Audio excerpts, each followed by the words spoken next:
वाहिगुरू जी का खालसा वाहिगुरू जी की फतेह। आप जी सारिਆਂ ਨੂੰ एक लिस्ट मिली बुक्स की। ये कुछ किताबां असी खास तौर पे चुनिया ने, कुछ किताबां असी खास तौर पे चुनिया ने कि ये किताबां तुसी जरूर अपने घर में एक एक किताब जरूर रखो। अज असी सवेरे भी साडा ये डिस्कशन चल रही सी डॉक्टर साहब नाल और होर कुछ बुद्धिजीवी बैठे सी कि सानू पढ़न का शौक बहुत घट है।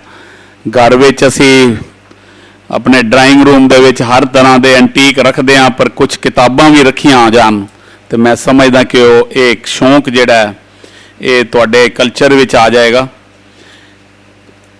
तीन किताबां जिहड़ियां ने वो रह गई ने, तुसीं प्लीज़ नोट कर लो।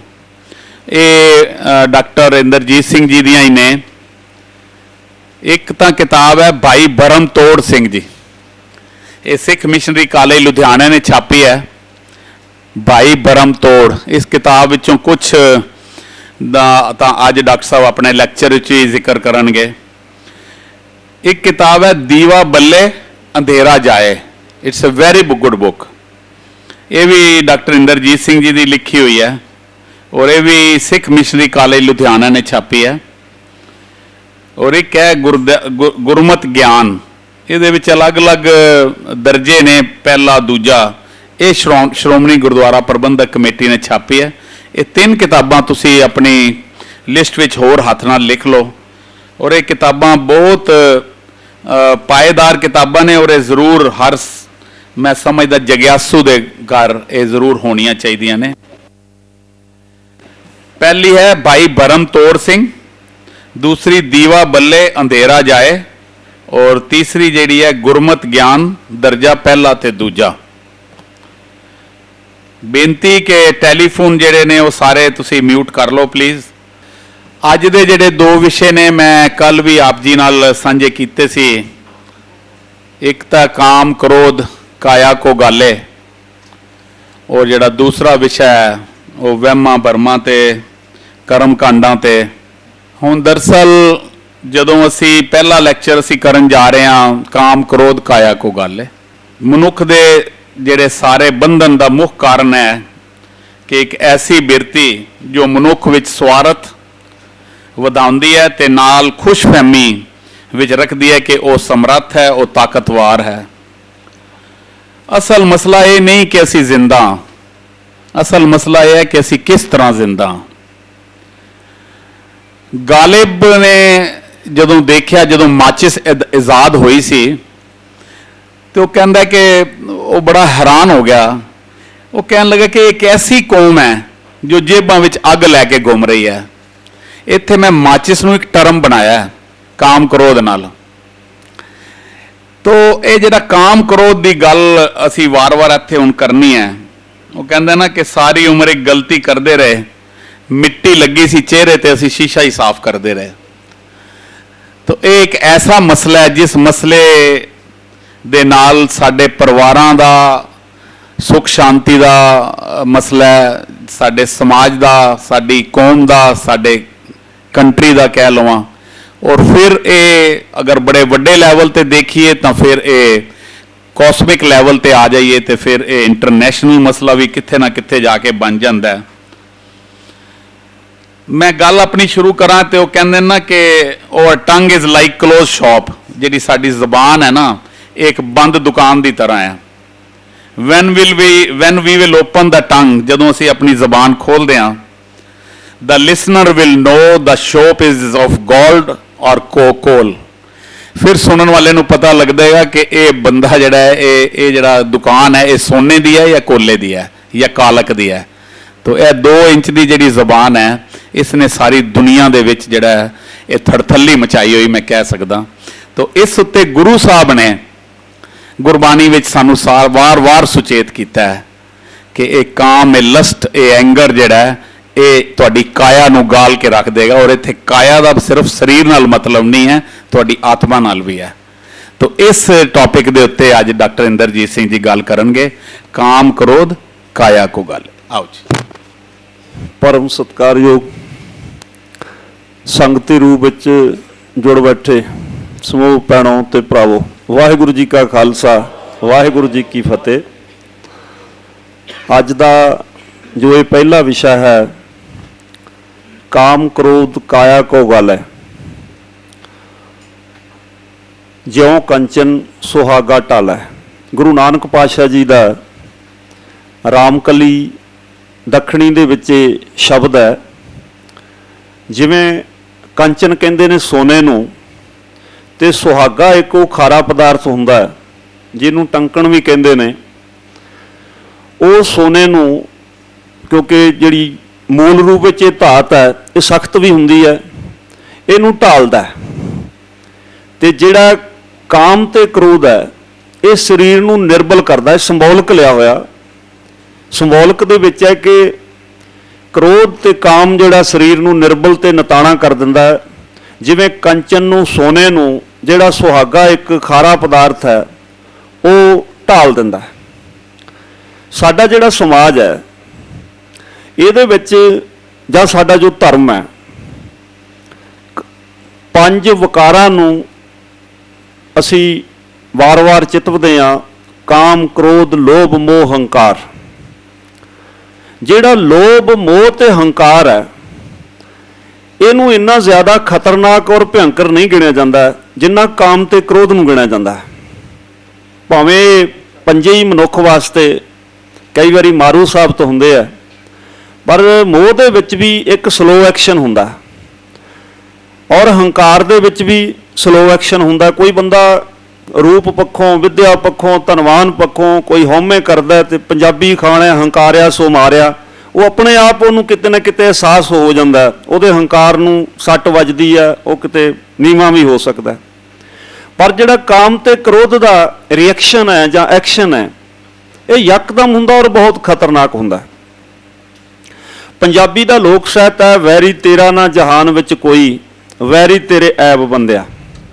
बंदा कई बारी सोचदा है कि जहान दे लोग मेरे वैरी ने, पर साडे वड्डियां वडेरियां ने कहा कि जिहड़े तेरे ऐब ने असल विच वो तेरे वैरी ने। एक साडे पुरातन वेद दे छोटे छोटे ग्रंथ ने, सारक तावली विच आउंदा, कोएक मित्र ना काहू को कोएक रिप काहू नाहे, जीवन के गुण दोख जो सतर मित्र तो आहे। कहते कोई किसी का मित्र नहीं है, कोई किसी का दुश्मन नहीं है। जिहड़े जीवन के गुण ते दोख आ, जिहड़े गुण ते औगण आ, 70 मित्र तो आहे, उही इहदे दुश्मन ने ते उही इहदे मित्र ने। जे तां इह गुणवान आ ते वो गुण इहदे मित्र ने, जे औगण हारा ते उही इहदे दुश्मन ने। इसलिए गुरु साहिबान ने बाणी च अंकित कीता, नानक औगण जेतड़े तेते गली जंजीर, जे गुण होण तां कट्टियन से भाई से वीर। कहते जिन्ने औगण ने ये गल दियां जंजीरां ने। वो औगण किसी भी रूप में हो सकते हैं, क्योंकि अपना जिहड़ा मुख विषय वो काम क्रोध काया को गल है। और ये प्रति क्योंकि जिहड़ा साडा आम प्रचारक श्रेणी आ जां साडीआं जिहड़ियां लिखतां ने ਉਹਦੇ ਵਿੱਚ ਅਸੀਂ चार विषयां उत्ते बहुत खुल के गल कर सकते हैं। मस्कीन साहब भी अर्ज करते हुंदे सी भी क्रोध उत्ते असी बहुत लंबा चिर बोल सकते हैं, मोह उत्ते बहुत कुछ व्याख्या हो सकती है, हंकार ते हो सकती है। पर जदों एक साथ करके जिहड़ा काम शब्द है जिहदा अर्थ इच्छा है या कामी है, ਇਹਦੇ ਉੱਤੇ तकरीबन ਸਾਡੀਆਂ ਲਿਖਤਾਂ ਵੀ, ਸਾਡੇ ਫਿਲਾਸਫਰ ਵੀ, ਸਾਡੇ ਪ੍ਰਚਾਰਕ ਵੀ, ਸਾਡੀਆਂ ਕਲਮਾਂ ਵੀ ਇੱਕ ਸੰਗ ਦੇ ਨਾਲ ਸੰਕੋਚਤਾ ਦੇ ਨਾਲ ਹੀ ਕੁਝ ਸ਼ਬਦ ਕਹੇ ਜਾ ਸਕਦੇ ਆ। ਜਦੋਂ ਕਿ ਸ੍ਰਿਸ਼ਟੀ ਦੀ ਰਚਨਾ ਦਾ ਮੂਲ ਆਧਾਰ ਹੈ, ਜਿਹੜੀਆਂ ਚਾਰ ਖਾਣੀਆਂ ਨੇ, ਅੰਡਜ ਜੇਰਜ ਸੇਤਜ ਕੀਨੀ ਉਤਪੁਜ ਖਾਨ ਬਹੁ ਰਚ ਦਿਨੀ। ਇਹਨਾਂ ਦੇ ਵਿੱਚ ਚਾਹੇ ਉਹ ਜੀਵ ਅੰਡਜ ਤੋਂ ਪੈਦਾ ਹੁੰਦੇ ਨੇ ਪਰ ਉਹਨਾਂ ਦਾ ਮੂਲ ਆਧਾਰ ਕਾਮ ਹੈ, ਚਾਹੇ ਜੇਰਜ ਤੋਂ ਸੰਸਾਰ ਦੀ ਉਤਪਤੀ ਹੋਈ ਉਹਦਾ ਮੂਲ ਆਧਾਰ ਵੀ ਕਾਮ ਹੈ, ਚਾਹੇ ਸੇਤਜ ਹੈ, ਚਾਹੇ ਉਹ ਮਲ ਤੋਂ ਪੈਦਾ ਹੁੰਦੇ ਨੇ ਜਾਂ ਉਤਪੁਜ ਸਾਡੀ ਬਨਸਪਤੀ ਹੈ।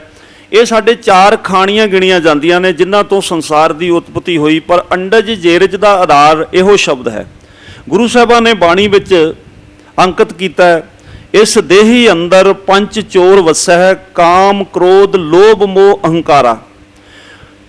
ਇਹਨਾਂ ਨੂੰ ਚੋਰ ਕਿਹਾ ਗਿਆ ਕਿ ਹੈ ਜਿਵੇਂ ਆਪਾਂ ਕੱਲ ਸੀ ਨਾ, ਹਰਮੰਦਰ ਇਹ ਸਰੀਰ ਹੈ, ਇਹ ਸਰੀਰ ਰੱਬ ਦਾ ਘਰ ਵੀ ਹੈ, ਇਹਦੇ ਅੰਦਰ ਚੋਰ ਵੀ ਬੈਠੇ ਨੇ, ਇਹਦੇ ਅੰਦਰ ਗੁਣ ਵੀ ਹੈ, ਇਹਦੇ ਅੰਦਰ ਔਗਣ ਵੀ ਹੈ।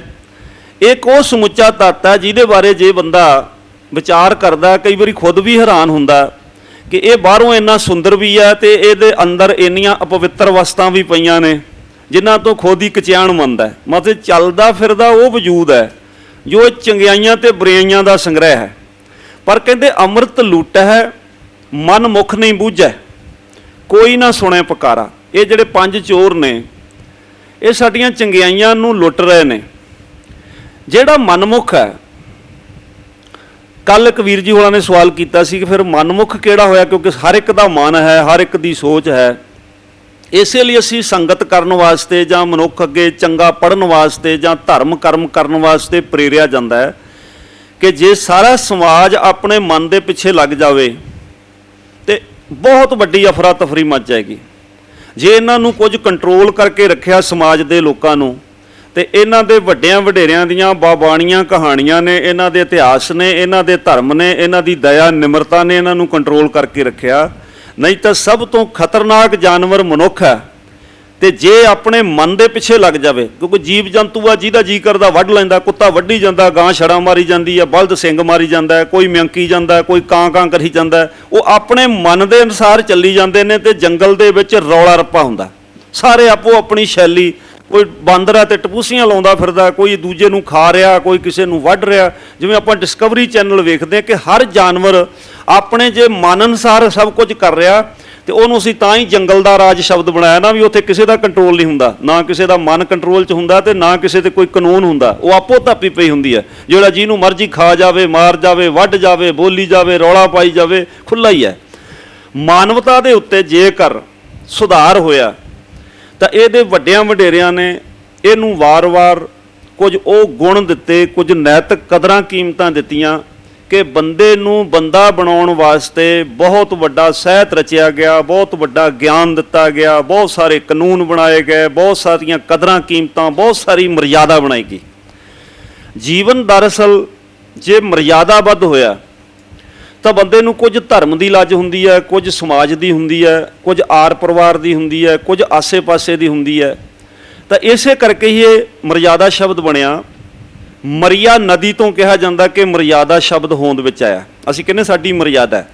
ਮਰਿਆ ਨਦੀ ਇੱਕ ਸਿੰਬੋਲਿਕ ਹੈ। ਨਦੀ ਦੀ ਹੋਂਦ ਉਸ ਸਮੇਂ ਤੱਕ ਹੁੰਦੀ ਹੈ ਜਦੋਂ ਉਹ ਦੋਹਾਂ ਕਿਨਾਰਿਆਂ ਦੇ ਵਿਚਕਾਰ ਚੱਲਦੀ ਹੈ। ਜੇ ਹੜ੍ਹ ਆ ਕੇ ਪਾਣੀ ਆਪਣੇ ਹੀ ਕੰਢੇ ਖੋਰ ਲਵੇ ਤੇ ਨਦੀਆਂ ਬਹੁਤ ਸਾਰੀਆਂ ਦੁਨੀਆ ਵਿੱਚ ਵਗਦੀਆਂ ਸਨ ਜਿਨ੍ਹਾਂ ਦੀ ਅੱਜ ਹੋਂਦ ਖਤਮ ਹੋ ਗਈ ਆ। ਇੱਥੋਂ ਤੱਕ ਕਹਿ ਜਾਂਦਾ ਪੰਜਾਬ ਦੇ ਮਾਲਵੇ ਦੇ ਵਿੱਚ ਸੈਂਕੜੇ ਦਰਿਆ ਵਗਦੇ ਸਨ ਕਿਸੇ ਸਮੇਂ, ਕਿਉਂਕਿ ਸਾਰੀ ਰੇਤਾ ਉਸ ਮਾਲਵੇ ਦੇ ਵਿੱਚ ਹੈ, ਉਹ ਦਰਿਆਵਾਂ ਦੇ ਵਹਿਣ ਨਾਲ ਆਈ। ਪਰ ਇਸ ਵਕਤ ਉੱਥੇ ਇੱਕੋ ਦਰਿਆ ਵਗਦਾ ਜਾਂ ਦੋ ਦਰਿਆ ਵਗਦੇ ਨੇ, ਬਾਕੀ ਦਰਿਆ ਕਿੱਥੇ ਗਏ? ਜਦੋਂ ਉਹਨਾਂ ਨੇ ਆਪਣੇ ਹੀ ਜੋਸ਼ ਨਾਲ ਆਪਣੇ ਕੰਢੇ ਖੋਰ ਲਏ। ਨਦੀ ਦੀ ਹੋਂਦ ਕਿਨਾਰਿਆਂ ਕਰਕੇ ਹੈ। ਕਿਨਾਰੇ ਇੱਕ ਉਹਦੀ ਮਰਿਆਦਾ ਹੈ। ਜੀਵਨ ਦੀ ਹੋਂਦ ਵੀ ਜੇ ਮਰਿਆਦਾ ਹੈ ਤਾਂ ਜੀਵਨ ਹੈ, ਤੇ ਨਹੀਂ ਤਾਂ ਉਹਦੀ ਕੋਈ ਜੀਵਨ ਸ਼ੈਲੀ ਵੀ ਨਹੀਂ ਰਹਿ ਸਕਦੀ। ਤੇ ਸਤਿਗੁਰਾਂ ਨੇ ਇਹ ਵਾਰ-ਵਾਰ ਜਿਹੜਾ ਕਿ ਜਿਹੜੇ ਸ਼ੁਭ ਗੁਣ ਹੈ, ਜਦੋਂ ਗੁਰੂ ਨਾਨਕ ਪਾਤਸ਼ਾਹ ਜੀ ਦੇ ਬਚਨ ਨੇ ਅਵਰ ਪੰਚ ਹਮ ਏਕ ਜਨਾ ਕਿਉਂ ਰਾਖੋਂ ਘਰ-ਬਾਰ ਮਨਾ, ਕਹਿੰਦੇ ਵੀ ਜਿਹੜੇ ਇਹ ਵਕਾਰ ਨੇ ਇਹ ਤੇ ਪੰਜ ਹੈ। ਮਨੁੱਖ ਇਕੱਲਾ ਕਹਿ ਰਾ, ਇਹ ਮਾਰਹਿ ਲੁੱਟਹਿ ਨੀਤ ਨੀਤ ਕਿਸ ਆਗੈ ਕਰੀ ਪੁਕਾਰ ਮਨਾ। ਇਹ ਲੁੱਟ ਵੀ ਰਹੇ ਨੇ, ਇਹ ਕਤਲ ਵੀ ਕਰ ਰਹੇ ਨੇ, ਮਨੁੱਖ ਨੂੰ ਫਨਾਹ ਵੀ ਕਰ ਰਹੇ ਨੇ, ਤੇ ਪੁਕਾਰ ਕਿੱਥੇ ਕਰੀਏ? ਔਰ ਇਸੇ ਤਰ੍ਹਾਂ ਬਹੁਤ ਸਾਰੇ ਸ਼ਬਦ, ਜਿਵੇਂ ਭਗਤ ਰਵਿਦਾਸ ਜੀ ਨੇ ਫਿਰ ਇੱਕ ਸਿੰਬੋਲਿਕ ਇੱਕ ਚਿੰਨ੍ਹ ਲਿਆ ਕਿ ਮਿਰਗ ਮੀਨ ਭ੍ਰਿੰਗ ਪਤੰਗ ਕੁੰਚਰ ਏਕ ਦੋਖ ਵਿਨਾਸ਼। ਹਿਰਨ ਦੇ ਵਿੱਚ ਇੱਕੋ ਦੋਸ਼ ਹੈ ਕਿ ਜਦੋਂ ਕੰਡੇ ਹੇੜੇ ਦੀ ਧੁਨ ਸੁਣਦਾ ਉਹ ਸ਼ਿਕਾਰੀ ਵੱਲ ਨੂੰ ਹੀ ਭੱਜ ਤੁਰਦਾ। ਉਹਨੂੰ ਇਹ ਨਹੀਂ ਪਤਾ ਵੀ ਅੱਗੇ ਸ਼ਿਕਾਰੀ ਬੈਠਾ। ਉਹਨੂੰ ਇਹ ਜਿਹੜਾ ਕੰਨਾਂ ਦਾ ਰਸ ਹੈ ਮਿਰਗ ਨੂੰ ਮਾਰ ਦਿੰਦਾ। ਜਿਹੜੀ ਮੀਨ ਆ ਮੱਛੀ ਨੂੰ ਜ਼ੁਬਾਨ ਦਾ ਰਸ ਹੈ। ਜਿਹੜਾ ਸ਼ਿਕਾਰੀ ਹੈ ਉਹ ਕੁੰਡੀ ਲਾ ਕੇ ਆਟਾ ਵਿੱਚ ਦਿੱਤਾ ਹੋਇਆ ਉਹ ਲਾਈ ਬੈਠਾ। ਮੱਛੀ ਨੂੰ ਖੁਦ ਨਹੀਂ ਪਤਾ ਜੀਵ ਦੇ ਰਸ ਵਿੱਚ ਕਿ ਮੇਰੀ ਮੌਤ ਦਾ ਇਹ ਸਾਰਾ ਸਮਾਨ ਹੈ। ਉਹਦਾ ਦਿਮਾਗੀ ਸ਼ਕਤੀ ਨਾ ਹੋਣ ਕਰਕੇ ਉਹ ਇਹ ਸਮਝ ਨਹੀਂ ਸਕਦੀ ਕਿ ਮੇਰੀ ਕੁੰਡੀ ਜਿਹੜੀ ਮੇਰੀ ਮੌਤ ਹੈ, ਔਰ ਉਸੇ ਕੁੰਡੀ ਵੱਲ ਉਹ ਭੱਜਦੀ ਹੈ ਤੇ ਉਹ ਜ਼ੁਬਾਨ ਦੇ ਰਸ ਕਰਕੇ ਮਾਰੀ ਜਾਂਦੀ ਹੈ। ਭ੍ਰਿੰਗ ਜਿਹੜਾ ਭੌਰਾ, ਇਹਨੂੰ ਸੁੰਘਣ ਦਾ ਰਸ ਹੈ, ਇਹ ਫੁੱਲ ਵੱਲ ਦੌੜਦਾ ਹੈ, ਜਦ ਫੁੱਲ ਦੀਆਂ ਪੱਤੀਆਂ ਮਿਚ ਜਾਂਦੀਆਂ ਨੇ ਭੌਰੇ ਦੀ ਮੌਤ ਹੋ ਜਾਂਦੀ ਹੈ। ਪਤੰਗ ਜਿਹੜਾ ਚਾਨਣ ਵੱਲ ਦੌੜਦਾ, ਚਾਹੇ ਦੀਵਾ ਜਲਦਾ ਹੈ ਚਾਹੇ ਮੋਮਬੱਤੀ ਹੈ, ਲਾਟ ਵੱਲ ਨੂੰ ਭੱਜਦਾ, ਪਰ ਜਦ ਲਾਟ ਤੇ ਜਾਂਦਾ ਇਹਦੇ ਖੰਭ ਸੜ ਜਾਂਦੇ ਨੇ, ਇਹਦੀ ਮੌਤ ਦਾ ਕਾਰਨ ਬਣ ਜਾਂਦੇ ਨੇ। ਕੁੰਚਰ ਕਹਿੰਦੇ ਹਾਥੀ ਨੂੰ ਸਾਡੇ ਧਾਰਮਿਕ ਜਗਤ ਵਿੱਚ ਜਾਂ ਸਾਹਿਤਕ ਜਗਤ ਵਿੱਚ ਸਭ ਤੋਂ ਵੱਧ ਕਾਮ ਵਾਸ਼ਨਾ ਦੇ ਅਧੀਨ ਮੰਨਿਆ ਗਿਆ। ਕਹਿੰਦੇ ਪੰਜ ਦੋਖ ਸਾਧ ਜਾਮੈ ਤਾਂ ਕੀ ਕੇਤਕਾਸ। ਭਗਤ ਰਵਿਦਾਸ ਜੀ ਕਹਿੰਦੇ ਨੇ ਕਿ ਇਹ ਪੰਜੇ ਹੀ ਜਿਹੜੇ ਔਗਣ ਨੇ, ਇਹ ਦੋਖ ਨੇ, ਜੋ ਦੋਸ਼ ਨੇ, ਇਹ ਸਾਰੇ ਮਨੁੱਖ ਦੇ ਵਿੱਚ ਹੈ। ਇਹਦੇ ਬਚਣ ਦੀ ਕਿਵੇਂ ਆਸ ਕੀਤੀ ਜਾਊਗੀ? ਔਰ ਇਸੇ ਲਈ ਜਿਹੜਾ ਮਨੁੱਖ ਨੂੰ ਵਾਰ-ਵਾਰ ਜਿਹੜੀਆਂ ਜੀਵ ਜੰਤੂਆਂ ਦੀਆਂ ਐਗਜ਼ਾਮਪਲ ਦੇ ਕੇ ਵੀ ਐਜੂਕੇਟ ਕਰਨ ਦੀ ਕੋਸ਼ਿਸ਼ ਕੀਤੀ ਗਈ ਹੈ। ਸਾਨੂੰ ਬਚਪਨ ਵਿੱਚ ਥਰਸਟੀ ਕਰੋ ਦੀ ਕਹਾਣੀ ਜਾਂ ਗ੍ਰੀਡੀ ਡੌਗ ਦੀ ਸਟੋਰੀ ਜਿਹੜੀ ਹੈ ਇੰਗਲਿਸ਼ ਦੇ ਵਿੱਚ, ਪੰਜਾਬੀ ਵਿੱਚ ਇਸ ਲਈ ਪੜ੍ਹਾਈ ਜਾਂਦੀ ਹੈ ਕਿ ਕਾਂ ਤੋਂ ਹੀ ਸਿੱਖਿਆ ਲੈ ਲਾ, ਜਿੱਥੇ ਚਾਹ ਉੱਥੇ ਰਾਹ, ਜੇ ਖਾਸ਼ ਹੋਵੇ ਤੇ ਰਾਹ ਵੀ ਲੱਭ ਜਾਂਦਾ। ਕੁੱਤੇ ਤੋਂ ਹੀ ਲੈ ਲਾ ਕਿ ਲਾਲਚ ਬੁਰੀ ਬਲਾ ਹੈ। ਇਹ ਖਲੀਲ ਜ਼ੁਬਰਾਨ ਦੀਆਂ ਕਹਾਣੀਆਂ, ਪੰਚਤੰਤਰ ਦੀਆਂ ਕਹਾਣੀਆਂ, ਇਹ ਸਾਡੇ ਭਾਰਤੀ ਸਾਹਿਤ ਵਿੱਚ ਜਾਂ ਨੀਤੀ ਕਥਾਵਾਂ ਨੇ ਬਹੁਤ ਸਾਰੀਆਂ ਕਿ ਮਨੁੱਖ ਨੂੰ ਉਹ ਸਿਆਣਪ ਦੇ ਤੌਰ ਤੇ ਨੀਤੀ ਕਥਾਵਾਂ ਪੜ੍ਹਾਈਆਂ ਜਾਂਦੀਆਂ ਸਨ ਰਾਜਿਆਂ ਮਹਾਰਾਜਿਆਂ ਦੇ ਪੁੱਤਰਾਂ ਨੂੰ। ਜਿਵੇਂ ਚਾਣਕਿਆ ਨੀਤੀ ਹੈ, ਉਹ ਇੱਕ ਫਿਲਾਸਫੀ ਹੈ। ਉਹ ਵੀ ਪੜ੍ਹਾਉਣ ਦਾ ਇੱਕ ਇਸ ਲਈ ਢੰਗ ਸੀਗਾ ਕਿ ਮਨੁੱਖ ਕਿਸੇ ਪੱਖੋਂ ਵੀ ਚੇਤਨ ਹੋ ਜਾਵੇ, ਕੋਈ ਕਹਾਣੀ ਸੁਣ ਕੇ ਹੀ ਸਿਆਣਾ ਹੋ ਜਾਵੇ, ਤੇ ਇਹ ਉਹਦੀ ਮਨੁੱਖ ਦੀ ਲੋੜ ਹੈ। ਇਸੇ ਪ੍ਰਤੀ ਕਿਉਂਕਿ ਸਮਾਜ ਦੇ ਵਿੱਚ ਜਿਹੜੇ ਬਹੁਤ ਸਾਰੀਆਂ ਨੈਤਿਕ ਕਦਰਾਂ ਕੀਮਤਾਂ ਦਾ ਜਦ ਘਾਣ ਹੁੰਦਾ, ਉਹਦੇ ਪਿੱਛੇ ਜਾਂ ਕਾਮ ਖੜਾ ਹੁੰਦਾ ਜਾਂ ਕ੍ਰੋਧ ਖੜਾ ਹੁੰਦਾ। ਤੁਸੀਂ ਜੇਲ੍ਹਾਂ ਦੇ ਵਿੱਚ ਜਾ ਕੇ ਜਿਹੜੇ ਗੁਰਮੁਖ ਪਿਆਰੇ, ਕਦੀ ਵੈਸੇ ਅਸੀਂ ਵਿਜ਼ਿਟਰ ਦੇ ਤੌਰ ਤੇ ਜਾਂਦੇ ਹਾਂ, ਸਾਡੇ ਇੱਕ ਜੱਜ ਨੇ ਡਿਊਟੀ ਲਾਈ ਸੀ ਵੀ ਜਿਹੜੇ ਜੇਲ੍ਹ ਦੇ ਵਿੱਚ ਕੈਦੀ ਨੇ ਉਹਨਾਂ ਨੂੰ ਵੀ ਕੁਝ ਲਿਟਰੇਚਰ ਦਿਆ ਕਰੋ ਤੇ ਉਹਨਾਂ ਦੀ ਕਲਾਸ ਲਾਇਆ ਕਰੋ, ਕਿਉਂਕਿ ਉਹ ਮਾਨਸਿਕ ਤੌਰ ਤੇ ਅਪਸੈਟ ਹੋ ਜਾਂਦੇ ਨੇ। 99% ਜਿਹੜੇ ਜੇਲ੍ਹ ਦੇ ਕੈਦੀ ਹੈ, ਜਿਹੜੇ ਕਤਲ ਕੇਸ ਵਿੱਚ ਆਏ ਆ, ਉਹ ਰੀਅਲੀ ਆਪਣੇ ਦੋਸ਼ ਨੂੰ, ਆਪਣੇ ਕ੍ਰੋਧ ਨੂੰ ਪ੍ਰਵਾਨ ਕਰਦੇ ਨੇ ਕਿ ਅਸੀਂ ਬੇਵਕੂਫੀ ਦੇ ਵਿੱਚ ਕੋਈ ਕਤਲ ਕੀਤਾ ਜਾਂ ਝਗੜਾ ਕੀਤਾ। ਜੇ ਅਸੀਂ 2 ਮਿੰਟ ਵਾਸਤੇ ਆਪਣੇ ਕ੍ਰੋਧ ਨੂੰ ਡੱਕ ਲੈਂਦੇ ਤਾਂ ਸਾਨੂੰ ਸਾਲਾਂ ਬੱਧੀ ਇਹਨਾਂ ਜੇਲ੍ਹਾਂ ਵਿੱਚ ਨਾ ਰੋਲਣਾ ਪੈਂਦਾ। ਕੋਈ ਵੀ ਵੱਡੇ ਤੋਂ ਵੱਡਾ ਕੈਦੀ ਵੀ ਹੋਵੇ, ਜੇ ਉਹ ਮਤਲਬ ਇਸ ਤਰੀਕੇ ਨਾਲ ਗਿਆ ਹੋਇਆ ਕਿ ਇੱਕ ਕ੍ਰੋਧ ਦੇ ਵੱਸ ਹੋ ਕੇ ਕਤਲ ਕਰਕੇ ਗਿਆ, ਤੇ ਉਹ ਆਪਣੀ ਇਸ ਗਲਤੀ ਉੱਤੇ ਸਾਰੀ ਉਮਰ ਪਛਤਾਤਾਪ ਜ਼ਰੂਰ ਕਰਦਾ ਕਿ 2 ਮਿੰਟ ਦੇ ਕ੍ਰੋਧ ਕਰਕੇ ਇਹ ਮੇਰੀ ਸਾਰੀ ਜ਼ਿੰਦਗੀ ਜਿਹੜੀ ਬਰਬਾਦ ਹੋਈ। ਹੁਣ ਕਿਉਂਕਿ ਜਿਹੜੀ ਚੀਜ਼ ਮਨੁੱਖ ਦੇ ਅੰਦਰ ਹੈ, ਖਾਸ ਕਰਕੇ ਇਹ ਪੰਜੇ ਜੇ ਵਕਾਰ ਨੇ, ਤੇ ਸਤਿਗੁਰਾਂ ਨੇ ਕਿਹਾ ਕਿ ਜਿਹੜੀ ਹਿੰਦੁਸਤਾਨੀ ਕਲਚਰ ਸੀਗਾ, ਇੱਥੇ ਵਾਰ-ਵਾਰ ਕਹਿਣਾ ਕਿ ਇਹਨਾਂ ਨੂੰ ਮਾਰ ਦਿਓ। ਜਿਵੇਂ ਮੈਂ ਕੱਲ ਕਿਹਾ ਸੀ ਕਿ ਉਹ ਸੰਨਿਆਸੀ ਨੇ ਸੁਆਹ ਮਲੀ ਹੋਈ ਹੈ ਕਿ ਮੈਂ ਆਪਦੀ ਹਉਮੈ ਮਾਰ ਦਿੱਤੀ ਹੈ, ਪਰ ਹਉਮੈ ਤਾਂ ਅੰਦਰ ਹੈ, ਸੁਆਹ ਮਲ ਨਾਲ ਤੇ ਮਰਨੀ ਨਹੀਂ ਆ। ਕਿਸੇ ਨੇ ਆਪਣਾ ਨਾਮ ਬਦਲ ਲਿਆ, ਤੇ ਨਾਮ ਬਦਲਣ ਦੇ ਨਾਲ ਇਹ ਜਿਹੜੇ ਚੋਰ ਨੇ ਨਹੀਂ ਮਰਦੇ। ਇੱਕ ਕਥਾ ਆਉਂਦੀ ਆ ਸੀਤਲ ਦਾਸ ਦੀ, ਇੱਕ ਸਾਧੂ ਜਾਵੇ, ਬੜੇ ਸੋਹਣੇ ਕੱਪੜੇ ਪਾਏ, ਹੱਥ 'ਚ ਚਮਟਾ ਫੜਿਆ, ਕੋਈ ਮੇਰੇ ਵਰਗਾ ਸੱਗ ਰਲ ਗਿਆ। ਸਾਧੂ ਨੂੰ ਸੁਭਾਅ ਸੀ ਬਚਨ ਕਰਨ ਦਾ, ਮਿੱਠੇ ਮਿੱਠੇ ਬੋਲ ਬੋਲਣ ਲੱਗ ਪਿਆ। ਉਹ ਜਿਹੜਾ ਰਾਹੀ ਸੀ ਕਹਿੰਦਾ, ਬਾਬਾ ਜੀ ਤੁਹਾਡਾ ਨਾਂ ਕੀ ਹੈ? ਕਹਿੰਦਾ ਸੀਤਲ ਦਾਸ। ਕਹਿੰਦਾ ਵਾਹ ਬਾਬਾ ਜੀ, ਤੁਹਾਡਾ ਨਾਮ ਹੀ ਸੀਤਲ ਦਾਸ ਹੈ, ਤੁਹਾਡੇ ਬੋਲ ਵੀ ਬੜੇ ਸੀਤਲ ਨੇ, ਮਨ ਨੂੰ ਠੰਡ ਪੈ ਗਈ, ਬੜੇ ਸੋਹਣੇ ਬਚਨ ਕਰਦੇ ਹੋ। ਕਿਲੋਮੀਟਰ ਵਾਟ ਗਿਆ, ਉਹ ਰਾਹੀ ਨੇ ਫੇਰ ਪੁੱਛ ਲਿਆ, ਕਹਿੰਦਾ ਬਾਬਾ ਜੀ ਮੈਂ ਤੁਹਾਡਾ ਨਾਮ ਭੁੱਲ ਗਿਆ। ਉਹ ਕਹਿੰਦਾ ਮੇਰਾ ਨਾਂ ਸੀਤਲ ਦਾਸ। ਆਂਦੇ ਵਾਹ ਜੀ ਬਾਬਾ ਜੀ, ਤੁਸੀਂ ਜਿੰਨੇ ਸੋਹਣੇ ਬੋਲ ਕਰਦੇ ਹੋ ਓਡਾ ਹੀ ਸੋਹਣਾ ਤੁਹਾਡਾ ਨਾਂ, ਸੀਤਲਤਾ ਠੰਡ ਵਰਤਾਤੀ। 2 ਕੋ ਵਾਟ ਹੋਰ ਗਏ, ਬੰਦੇ ਨੇ ਫੇਰ ਪਰਖ ਕਰਨੀ ਚਾਹੀ। ਕਹਿੰਦਾ ਬਾਬਾ ਜੀ ਸੌਰੀ ਮੈਂ ਤੁਹਾਡਾ ਨਾਂ ਭੁੱਲ ਗਿਆ। ਉਹ ਕਹਿੰਦਾ ਤੈਨੂੰ ਦੱਸਿਆ ਤਾਂ ਹੈ ਸੀਤਲ ਦਾਸ। ਕਹਿੰਦਾ ਹਾਂਜੀ ਹਾਂਜੀ ਸੌਰੀ ਬਾਬਾ ਜੀ। ਫੇਰ ਬਚਨ ਕਰਦਾ ਗਿਆ। ਅਖੀਰ ਤੇ ਜਾ ਕੇ ਜਦੋਂ ਨੇ ਚੌਥੀ ਵਾਰ ਪੁੱਛਿਆ ਨਾ, ਕਹਿੰਦਾ ਬਾਬਾ ਜੀ ਮੈਂ ਤੁਹਾਡਾ ਨਾਂ ਭੁੱਲ ਗਿਆ। ਸਾਧੂ ਕੋਲੇ ਸੀ ਚਮਟਾ, ਉਹਨੇ 5-6 ਚਮਟੇ ਮਾਰੇ ਟਿਕਾ। ਕਹਿੰਦਾ ਬੇਵਕੂਫਾ ਕੁੱਤਿਆ, ਤੈਨੂੰ 5 ਵਾਰੀ ਦੱਸਿਆ ਸੀਤਲ ਦਾਸ ਸੀਤਲ ਦਾਸ ਸੀਤਲ ਦਾਸ। ਆਂਦਾ ਬਾਬਾ ਜੀ ਮੈਂ ਵੀ ਪਰਖਦਾ ਹੀ ਸਾਂ ਵੀ ਤੁਹਾਡਾ ਨਾਂ ਹੀ ਸੀਤਲ ਦਾਸ ਹੈ ਕਿ ਅੰਦਰੋਂ ਵੀ ਸੀਤਲ ਹੈਗੇ ਹੋ ਕਿ ਨਹੀਂ ਹੈਗੇ ਹੋ, ਅੰਦਰ ਤੁਹਾਡੇ ਵੀ ਅੱਗ ਹੀ ਬਲਦੀ ਹੈ, ਬਾਹਰੋਂ ਸੀਤਲ ਦਾਸ ਹੋ। ਸਾਡਾ ਜਿਹੜਾ ਭਾਰਤੀ ਸਮਾਜ ਸੀ ਨਾ, ਇਹਨੇ ਜਾਂ ਤੇ ਲਿਬਾਸ ਨੂੰ ਮੁੱਖ ਰੱਖਿਆ ਵੀ ਸ਼ਾਇਦ ਆਹ ਲਿਬਾਸ ਪਾ ਕੇ ਅਸੀਂ ਵਿਕਾਰਾਂ ਤੋਂ ਮੁਕਤ ਹੋ ਜਾਵਾਂਗੇ, ਜਾਂ ਨਾਮ ਬਦਲਣ ਦੀ ਕੋਸ਼ਿਸ਼ ਕੀਤੀ, ਜਾਂ ਸੁਆਹ ਬਦਲਣ ਦੀ ਕੋਸ਼ਿਸ਼ ਕੀਤੀ, ਜਾਂ ਪਹਾੜਾਂ ਤੇ ਚੜ੍ਹ ਗਏ ਵੀ ਅਸੀਂ ਤੇ ਗ੍ਰਹਿਸਥ ਤਜ ਦਿੱਤਾ, ਸੰਸਾਰ ਤਜ ਦਿੱਤਾ, ਸਾਡੇ ਵਿੱਚ ਹੁਣ ਇਹ ਕੁਛ ਨਹੀਂ ਰਹਿ ਗਿਆ। ਜਾਂ ਕੁਝ ਮਤ ਉਹ ਸਨ ਜਿਨ੍ਹਾਂ ਵਿੱਚ ਦਿਗੰਬਰ ਸਨ, ਪਤੰਬਰ ਸਨ, ਵੀ ਸਾਡੇ ਕੋਲ ਕੋਈ ਜੀਵ ਹੱਤਿਆ ਨਾ ਹੋ ਜੇ, ਜਾਂ ਅਸੀਂ ਬਿਨਾਂ ਕੱਪੜਿਆਂ ਤੋਂ ਰਹਾਂਗੇ, ਜਾਂ ਅਸੀਂ ਫਲਾਨੀਆਂ ਝੁੱਗੀਆਂ 'ਚ ਰਹਾਂਗੇ, ਜੰਗਲਾਂ ਬੀਆਬਾਨਾਂ 'ਚ ਰਹਾਂਗੇ।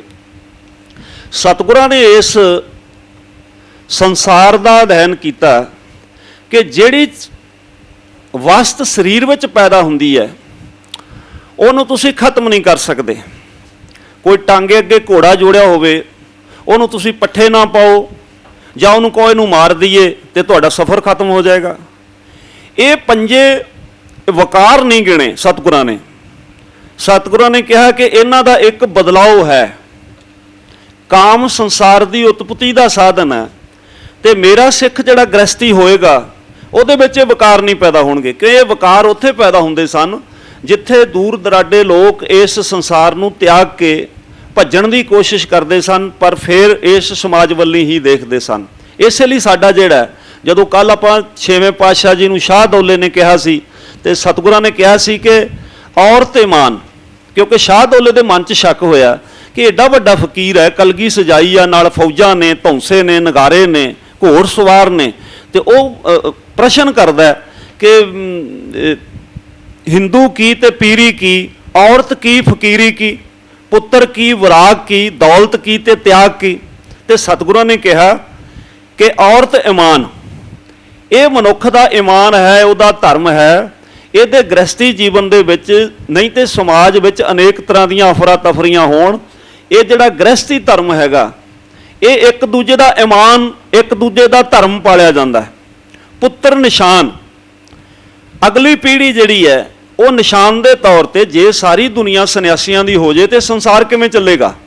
ਉਹ ਨਿਸ਼ਾਨ ਤੋਂ ਸ਼ਬਦ ਇਹ ਆ ਕਿ ਪਿੱਛੇ ਇੱਕ ਨਿਸ਼ਾਨ, ਇੱਕ ਉਹ ਨਿਸ਼ਾਨੀ ਆ, ਇੱਕ ਮਨੁੱਖ ਜਾ ਰਿਹਾ ਆਪਣੀ ਥਾਂ ਦੇ ਉੱਤੇ, ਇੱਕ ਪੈਰੋਕਾਰ ਉਸ ਧਰਤੀ ਦੇ ਉੱਤੇ ਛੱਡ ਰਿਹਾ, ਕਿਉਂਕਿ ਸੰਸਾਰ ਦੀ ਉਤਪਤੀ ਹੈ।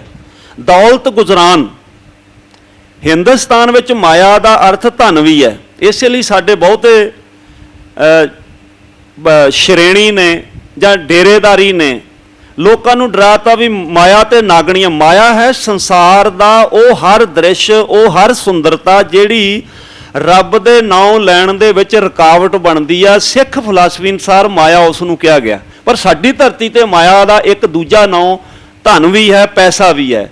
ਤੇ ਆਮ ਤੌਰ ਤੇ ਜਦੋਂ ਦੀਵਾਨ ਵੀ ਲੱਗਦੇ ਨੇ, ਉਹ ਸੰਗਤ ਨੂੰ ਤਾਂ ਕਹਿੰਦੇ ਕਿ ਮਾਇਆ ਨਾਗਣੀ ਹੈ, ਮਾਇਆ ਨਾਗਣੀ ਹੈ, ਪਰ ਜਦੋਂ ਉਹਨਾਂ ਡੇਰੇਦਾਰਾਂ ਦੀਆਂ ਬਾਅਦ ਵਿੱਚ ਮੌਤ ਤੋਂ ਬਾਅਦ ਵੇਖਿਆ ਜਾਂਦਾ ਤੇ ਸਾਈਂ ਬਾਬੇ ਕੋਲੇ ਪਤਾ ਨਹੀਂ ਕਿੰਨੇ ਕੁਆਂਟਲ ਸੋਨਾ ਹੀ ਧਰਤੀ ਵਿੱਚ ਦੱਬਿਆ ਪਿਆ ਹੋਵੇਗਾ, ਜਿੰਨੇ ਕੁਆਂਟਲ ਸ਼ਾਇਦ ਗਰੀਬ ਬੰਦੇ ਦੇ ਘਰ ਕਣਕ ਨਹੀਂ ਹੁੰਦੀ, ਜਿੰਨਾ ਬਾਬੇ ਦੇ ਘਰ ਸੋਨਾ ਪਿਆ ਹੋਇਆ, ਅਰਬਾਂ ਰੁਪਈਏ ਪਏ ਹੋਏ ਨੇ।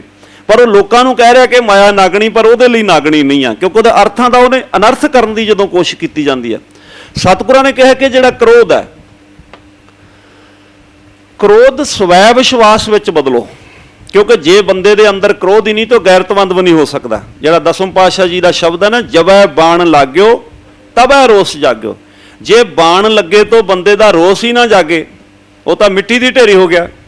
ਬੰਦੇ ਅੰਦਰ ਕ੍ਰੋਧ ਤੇ ਹੋਣਾ ਚਾਹੀਦਾ, ਪਰ ਇਹ ਨਹੀਂ ਵੀ ਐਵੇਂ ਜੇ ਚਾਹ ਫਿੱਕੀ ਆ ਗਈ ਤੇ ਚਲਾ ਕੇ ਕੱਪ ਮਾਰੇ, ਕ੍ਰੋਧ ਘਰਦਿਆਂ ਤੇ ਕੱਢਦਾ ਫਿਰੇ ਜਾਂ ਬੱਚਿਆਂ ਤੇ ਕੱਢਦਾ ਫਿਰੇ। ਮਤਲਬ ਕ੍ਰੋਧ ਦੀ ਕੋਈ ਸੀਮਾ ਹੈ ਕਿ ਇੱਕ ਸਮੇਂ ਤੇ ਆ ਕੇ ਉਹਦੇ ਅੰਦਰ ਜਿਹੜੀ ਗੈਰਤ, ਅਣਖ, ਕ੍ਰੋਧ ਦਾ ਰੂਪ ਧਾਰਨ ਜ਼ਰੂਰ ਕਰਨਾ ਜ਼ਰੂਰੀ ਹੈ। ਪਰ ਬੇਲੋੜਾ ਨਹੀਂ ਹੈ ਕਿ ਹਰ ਥਾਂ ਦੇ ਉੱਤੇ ਬੰਦਾ ਕ੍ਰੋਧਵਾਨ ਹੋਵੇ, ਕਿਉਂਕਿ ਜਿਹੜੀ ਚੰਗੀ ਜੀਵਨ ਜਾਚ ਹੈ ਉਹਦੇ ਵਿੱਚ ਮਨੁੱਖ ਦਾ ਜਿਹੜਾ ਸੁਭਾਅ ਆ, ਜਿਵੇਂ ਆਪਾਂ ਕੱਲ 16 ਗੁਣਾਂ ਦੀ ਜਾਂ 16 ਕਲਾਵਾਂ ਦੀ ਗੱਲ ਕੀਤੀ ਹੈ, ਉਹਦੇ ਵਿੱਚ ਸੰਜਮ ਵੀ ਇੱਕ ਕਲਾ ਹੈ। ਕਾਮ ਤੇ ਕ੍ਰੋਧ ਅਗਰ ਸੰਜਮ ਕਲਾ ਦੇ ਅਧੀਨ ਹੋਵੇ, ਸੰਜਮ ਦੀ ਸ਼ਕਤੀ ਦੇ ਅਧੀਨ ਹੋਵੇ, ਜੀਵਨ ਮਰਿਆਦਾ ਵਾਲਾ ਵੀ ਹੋਵੇਗਾ, ਜੀਵਨ ਚੰਗਾ ਵੀ ਹੋਵੇਗਾ, ਜੀਵਨ ਕ੍ਰੋਧ ਮੁਕਤ ਵੀ ਹੋਵੇਗਾ, ਜੀਵਨ ਕਾਮ ਮੁਕਤ ਵੀ ਹੋਵੇਗਾ। ਉਹਦੇ ਵਿੱਚ ਕਲਾ ਦਇਆ ਦੀ ਵੀ ਹੈ, ਤੇ ਜਿਹਦੇ ਅੰਦਰ ਦਇਆ ਤੇ ਪ੍ਰੇਮ ਹੋਵੇਗਾ ਉਹ ਕ੍ਰੋਧੀ ਨਹੀਂ ਹੋ ਸਕਦਾ, ਬਹੁਤਾ ਕ੍ਰੋਧੀ ਨਹੀਂ ਹੋ ਸਕਦਾ। ਉਹ ਆਮ ਸਮਾਜ ਉੱਤੇ ਦਇਆ ਵੀ ਕਰੇਗਾ, ਪ੍ਰੇਮ ਵੀ ਕਰੇਗਾ। ਪਰ ਜਦ ਲੋੜ ਪੈਂਦੀ ਹੈ ਮਨੁੱਖ ਨੂੰ ਜਿਉਣ ਵਾਸਤੇ, ਉਹਦੀ ਅਣਖ, ਜੁਰਤ ਤੇ ਦਲੇਰੀ ਦੀ ਵੀ ਲੋੜ ਹੁੰਦੀ ਹੈ। ਉਹ ਕ੍ਰੋਧ ਉਹਦੇ ਅੰਦਰ ਰਹੇਗਾ ਔਰ ਪ੍ਰਗਟ ਵੀ ਹੋਣਾ ਚਾਹੀਦਾ, ਕਿਉਂਕਿ ਸਤਿਗੁਰਾਂ ਨੇ ਤਾਂ ਪਹਿਲੇ ਜਾਮੇ 'ਚ ਕਿਹਾ ਸੀ, ਜੇ ਜੀਵੈ ਪਤ ਲੱਥੀ ਜਾਏ ਸਭ ਹਰਾਮ ਜੇਤਾ ਕਿਛ ਖਾਏ। ਜੇ ਪਤ ਨੂੰ ਕਾਇਮ ਰੱਖਣਾ ਤੇ ਉਹਦਾ ਆਤਮ ਵਿਸ਼ਵਾਸ, ਉਹਦੇ ਅੰਦਰ ਵੀਰਤਾ, ਉਹਦੇ ਅੰਦਰ ਬਹਾਦਰੀ ਵੀ ਰਹਿਣੀ ਚਾਹੀਦੀ ਹੈ।